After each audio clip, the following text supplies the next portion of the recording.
नमस्कार साथियों, मैं माधव शुक्ला एक बार फिर से आप सभी का स्वागत करता हूं अपने चैनल पर। आज हम इतिहास के अंदर 1857 की क्रांति या प्रथम स्वतंत्रता संग्राम की चर्चा करेंगे।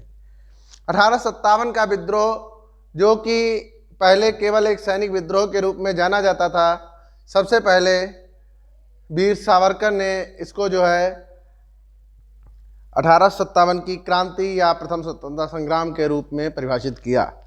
अगर हम 1857 की सामान्य जानकारी की बात करें तो इस विद्रोह के समय इंग्लैंड के प्रधानमंत्री जो थे वह पाल्मस्टन थे, जबकि भारत के गवर्नर जनरल लॉर्ड कैनिंग थे। अगर बात करें कि कंपनी का मुख्य सेनापति तो वो जॉर्ज एनिसन थे, और जब विद्रोह आरंभ हुआ उस समय जो सेनापति थे वे कॉलिन कैंपबेल थे, जबकि भारत में जब उस समय सम्राट की बात करें तो वह बहादुर शाह जफर थे। अब हम जब 1857 की क्रांति की बात करते हैं तो हमें क्रांति को कई चीज़ों में बांटना पड़ता है। सबसे पहले तो हम यह डिसाइड करते हैं कि 1857 की क्रांति के लिए कौन सी तिथि निर्धारित हुई थी। तो वह तिथि थी 13 मई 1857। 13 मई 1857 से यह क्रांति शुरू होनी थी, लेकिन कुछ कारणों से वह उससे पहले ही शुरू हो गई। अगर हम बात करें तो विद्रोह के मूल कारणों की बात करें कि आखिर ऐसा कौन सा कारण था कि भारत जैसा शांतिप्रिय देश किसी विद्रोह या किसी क्रांति के लिए विवश होता है, तो वह कारणों को हम 4 भागों में बांट सकते हैं। सबसे पहला था राजनीतिक कारण। राजनीतिक कारण की अगर बात करें तो राजनीतिक रूप से बहादुर शाह जफर, नाना साहब पेशवा जैसे लोगों की पेंशन आदि बंद कर दी गई, जिसके कारण उन्होंने इस क्रांति को जन्म दिया। अगली बात करें आर्थिक कारण की, तो भारत के बुनकरों की, भारत के व्यापारियों की अंग्रेजी कंपनियों एवं अंग्रेजी मशीनों के कारण बुरी स्थिति हो गई और वह एक क्रांति करने के लिए मजबूर हुए। अगर बात करें धार्मिक कारण की, तो ईसाई धर्म से नीचे ही हर धर्म को मानना, ईसाई साहित्य, पाश्चात्य साहित्य की को सर्वश्रेष्ठ मानना, उसके कारण भी एक क्रांति का जन्म हुआ और 1857 की क्रांति पनपी। इसके बाद अगर हम बात करें सैनिक कारणों की, तो ब्रिटिश कंपनी जो थी, ईस्ट इंडिया कंपनी जो थी, वह अंग्रेज सैनिकों को ऊंचा स्थान देती थी, जबकि भारतीय सैनिकों को निम्न स्थान देती थी। इसके अलावा अगर मूल कारण बात करें जो चिंगारी के रूप में पनपा, वह था चर्बी युक्त कारतूस।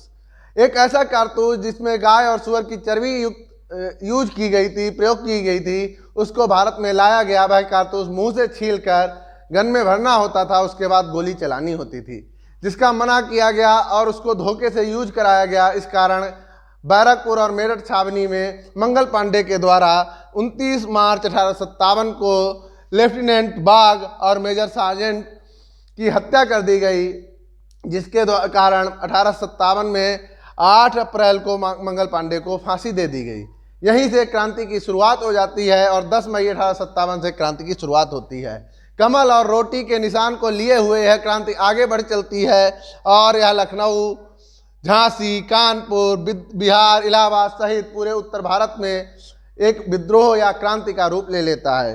अगर हम बात करें कि कहाँ किस शासक ने नेतृत्व किया, तो हम देखते हैं कि लखनऊ में हजरत महल द्वारा, कानपुर में नाना साहब पेशवा द्वारा, झांसी में खूब लड़ी मर्दानी, वह तो झांसी वाली रानी महारानी लक्ष्मीबाई, बिहार में कुंवर सिंह, इलाहाबाद में लियाकत अली, फैजाबाद में अहमद उल्ला, बरेली में खान बहादुर खां, असम में मनी राम दत्ता, उड़ीसा में सुरेंद्र शाही, कोटा में उदय दयाल, गोरखपुर में गजाधर सिंह, मथुरा में देवी सिंह आदि आदि विभिन्न शासक, विभिन्न सैनिक आदि बहादुर शाह जफर के नेतृत्व में दिल्ली से जो कि शासक थे, जो भारत के मुगल शासक थे, उनके नेतृत्व में क्रांति के लिए आहूत हुए।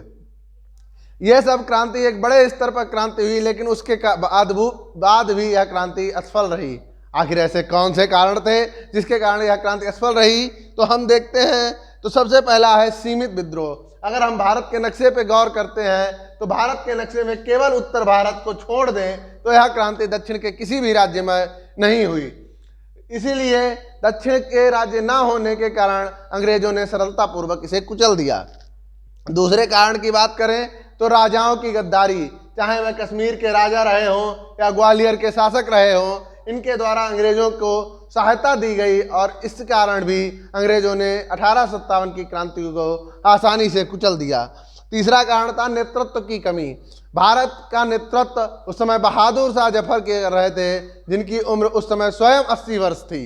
80 वर्ष के वृद्ध के द्वारा नेतृत्व में वह जोशीलापन, वह ताकत, वह जवानी, वह जुनून ना होने के कारण भी 1857 की क्रांति असफल रही। अगली बात करें तो संगठन की कमी। संगठन की कमी इसलिए हम कहेंगे क्योंकि निर्धारित तिथि 13 मई थी और यह तिथि से 3 दिन पहले ही क्रांति शुरू हो गई, जिस कारण भी यह जो है असफल रही। इसके अलावा राष्ट्रीयता का अभाव। यह क्रांति सभी के अपने अपने व्यक्तिगत स्वार्थों के कारण थी। कोई पेंशन के लिए लड़ रहा था तो कोई दत्तक पुत्र के लिए, कोई डलहौजी की विलय नीति के लिए लड़ रहा था तो कोई किसी कारण से। राष्ट्रीयता की भावना से यह क्रांति नहीं लड़ी गई, इस कारण भी यह असफल रही। अगला है सीमित साधन। सीमित साधनों की बात करें तो हमारे पास कोई भी आधुनिक हथियार नहीं थे, जबकि अंग्रेज बंदूक, तोप आदि जैसे हथियारों से सुसज्जित थे। अगली बात करें एकता में कमी, तो सभी शासक एक नहीं थे, इस कारण भी हम सफल नहीं हुए। एक विशेष था डलहौजी की विलय नीति, वह भी एक मूल कारण था जिस पर चर्चा करना भूल गए थे। तो उसकी अगर हम बात करें तो डलहौजी की विलय नीति, लॉर्ड डलहौजी ने एक नीति की थी कि किसी भी राजा के यदि कोई पुत्र नहीं है तो वह अंग्रेज शासन में समा दिया जाएगा। यह कारण भी एक मूल कारण रहा कि 1857 की क्रांति हुई। अब विषय आता है कि 1857 के विद्रोह का परिणाम क्या हुआ। तो सबसे पहला परिणाम था विक्टोरिया का घोषणा पत्र। विक्टोरिया ने स्वीकार किया कि यह एक क्रांति है और उसके समस्त आरोपियों को बरी किया गया। इसके अलावा राष्ट्रीय चेतना का विकास। कहीं ना कहीं यह प्रथम स्वतंत्रता संग्राम या 1857 की क्रांति ही भारत के राष्ट्रीय एकता के विकास के लिए परिचायक रही या पथप्रदर्शक रही, और इसी कारण हम आगे जाकर एक भारत के रूप में स्वतंत्रता प्राप्त कर सके। अगली बात करें तो इस क्रांति के बाद कंपनी राज खत्म हो गया और ब्रिटिश राज शुरू हो गया। भारत पर सीधे ब्रिटिश पार्लियामेंट का राज चलने लगा। आशा है 1857 की क्रांति पर बना हुआ यह वीडियो आपको समझ में आया होगा। यदि कोई समस्या हो तो आप हमें कमेंट बॉक्स में अवश्य बताएं। लाइक और शेयर करें। धन्यवाद।